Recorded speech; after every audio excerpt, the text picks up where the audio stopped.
This session has the title, The Sustainability Imperative. Behind this title is the idea that sustainability as a topic is no longer optional for companies to address, but it has become a must to think about, to talk about, and to really tackle the issue of sustainability. So in this session, we are going to talk about why sustainability matters, how it affects businesses, how businesses have started to change and started to tackle some of the environmental, social, and governance related issues. And finally, we are going to talk about one aspect of sustainability, which is the environment, climate change, and what opportunities, but also challenges companies face when addressing environmental concerns. But before we start, first, let's talk about the definitions. So first of all, sustainability is defined by the United Nations as meeting the needs of the present without compromising the ability of future generations to meet their own needs. Particularly over the past couple of years, there has been a buzzword flying around, which is ESG, or environmental, social, and governance. Now, ESG stands for a set of criteria and a set of standards for a company's operations that socially conscious investors use to screen potential investments. So the term ESG actually comes from the investment community. But it comprises basically the three big aspects of sustainability. So next, I want to briefly look back and talk about how this topic of sustainability and especially the topic of climate change has evolved and found its way into businesses in the past couple of decades. So this is of course not exhaustive, but we could start the history of why people started to care with the discovery of a hole in the ozone layer over the Antarctica, and this happened in 1984. 2 years later, in 1986, we had the Chernobyl nuclear disaster that brought to life all the concerns about technology and the impact on the environment that the technology such as nuclear power could have. In 1992, for the first time, the United Nations developed a framework convention on climate change. And since then, up until now, the parties, the 197 countries that participated in this framework convention have met 26 times. In 2006, climate change found its way into US politics as well in a very meaningful way when Al Gore published his documentary movie, An Inconvenient Truth. That went around the globe and really raised awareness of environmental issues. Now, for Thailand specifically, in 2008, there was the first time really that a social movement started in Maptaput, in the industrial park, complaining and protesting against pollution and the impact that the factories in the Maptaput industrial estate had on the surrounding villages and communities.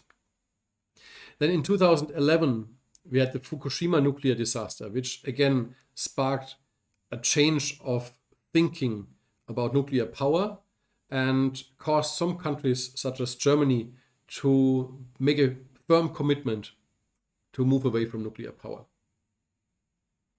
And finally, in 2015, the United Nations Convention on Climate Change came together and developed the Paris Agreement, or the Paris Accord as it is also called, which for the first time in a very meaningful and specific way agreed on concrete measures and concrete goals to be achieved, for example, to achieve net zero, so basically carbon neutrality by the mid of the 21st century, so by 2050.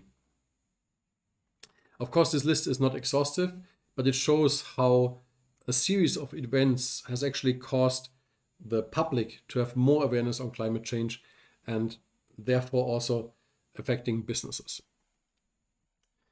Now, how businesses specifically are affected can be seen from some recent research data, especially by consulting companies. So I will use some data from the consulting company McKinsey and Company to illustrate how climate change and other social or governance issues are affecting businesses.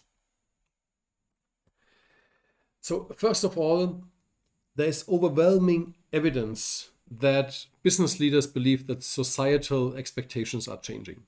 So what we see here is data to the question whether people, business leaders, believe that there are now higher expectations to businesses compared to the past 5 years, and nearly 100%, so more than 90%, agree that the expectations from society have actually increased quite significantly. And this is the same across geographies, it's the same across small, medium, and large companies, and public and private companies as well. Now, the second point, and this is quite crucial for businesses, is that consumers are gaining in influence. So when business leaders were asked which stakeholder group has the greatest impact on the way companies manage their societal expectations, it used to be employees at rank number 1, but this has changed. So for the next years to come, business leaders believe that consumers play a much more important role on the decision of how to manage societal expectations and on the influence that these groups have on companies' decision making. Also, in terms of trends that influence society's expectations on businesses, environmental concerns are really top of mind by far, with a distance to all the other issues. And what we see here is the number 1 is really increasing environmental concern, but number 2 is also linked to that, which is the greater demand and limited supply of natural resources, which is of course also linked to environmental concerns. All the other topics are quite far behind.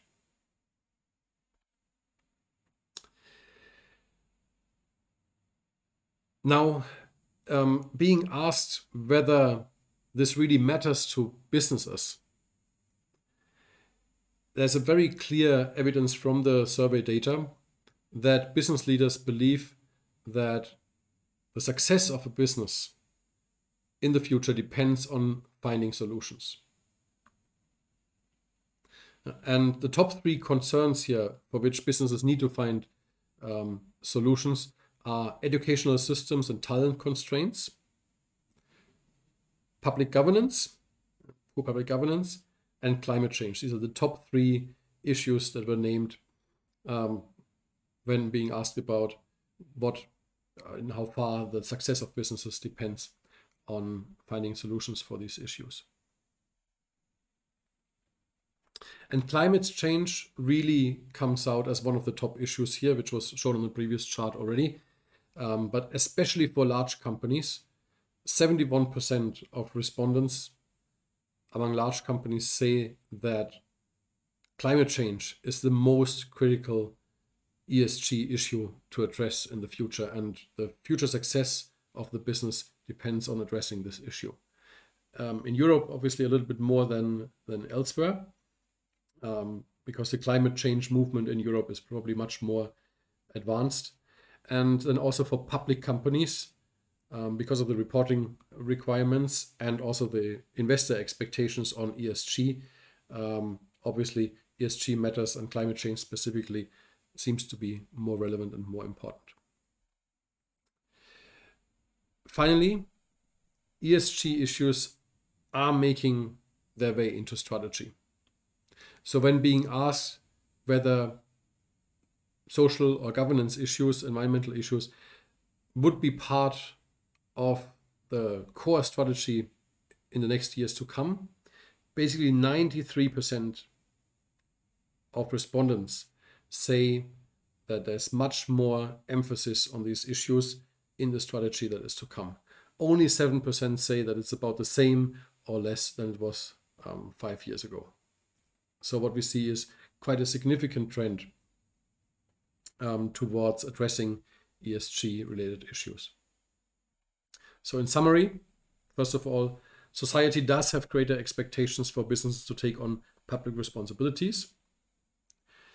Consumers and employees are gaining on influence and are affecting the way companies manage society's expectations. Then environmental concerns are really among the top of the list. And top business leaders believe that addressing climate change is critical for the future business success. And finally, as we just saw, 93% of business leaders believe that all of these issues will be taken into account in their business strategy much more in the future.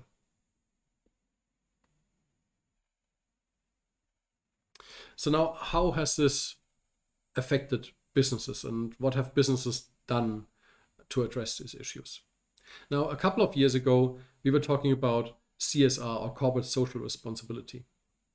And what is quite interesting about this is that when companies were asked just about 5-6 years ago why they would engage in CSR, the most frequent answer still was to maintain or improve the corporate reputation. Yeah. Again, by far, the most answers were focusing on the reputation itself, while quite significantly less respondents were focusing, for example, on alignment with the company's business goal or lowering costs or meeting consumers' expectations. Now, this has changed quite significantly. In a more recent study in 2019, so a bit more than 2 years ago,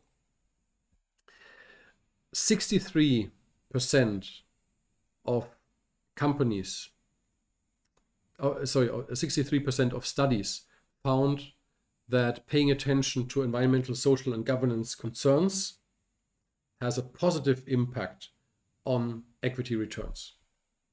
Yeah. Only 8% say that there's actually higher cost and benefits, so a negative impact on equity returns. So a quite overwhelming majority of studies has found that actually there's a positive outcome to engaging in ESG matters.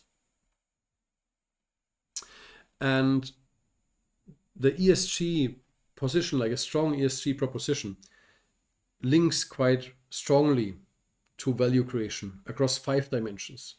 First, on top line growth.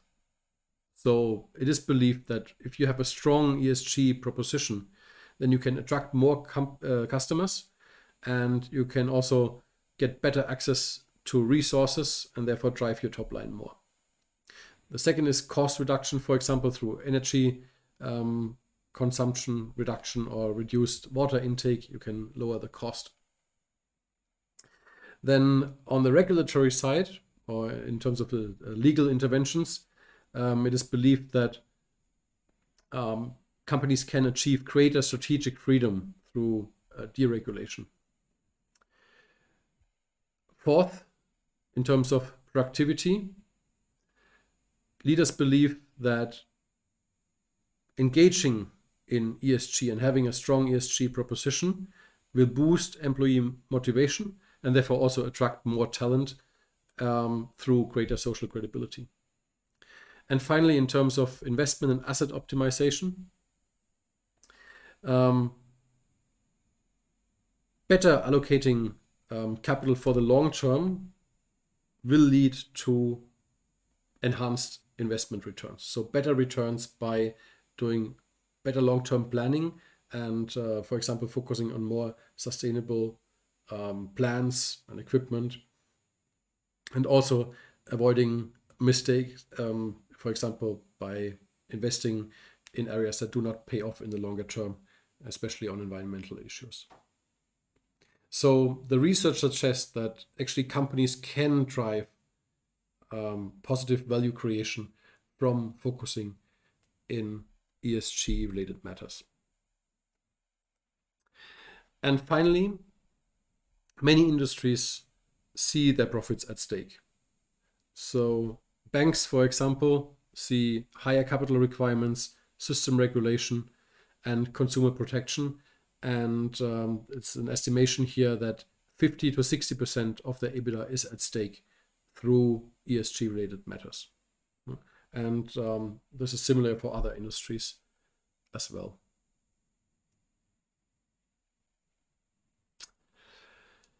So what can companies do to address ESG challenges? McKinsey proposes 5 best practices. The first best practice is to concentrate the ESG efforts. Concentrate on what really matters. This is very industry specific and probably also company specific, but focus the resources on what matters. The second is to really build a deep understanding of the benefits. So not only study, but also deeply understand what the benefits of the ESG engagement can be, what they are, and how they can be measured. Third, finding the right partners. So finding credible and reliable partners that are experts in their field and that can help companies bring them forward in their ESG related matters. Number 4 is building a business case. So this links back to number 2, actually understanding the benefits, but then also building a long-term business case for the investments that are being made into ESG related matters and how these pay back either for the company, but also for the society as a whole, and how this impact can be measured. And finally, number 5, to engage the entire workforce. As we have seen in the survey results earlier, leaders believe that engaging in ESG related matters leads to a more motivated workforce and to higher talent retention or also talent recruitment. And engaging the entire workforce can create that culture and also that positive vibe in the organization to really, well, drive that motivation and also do something for the greater good for the society.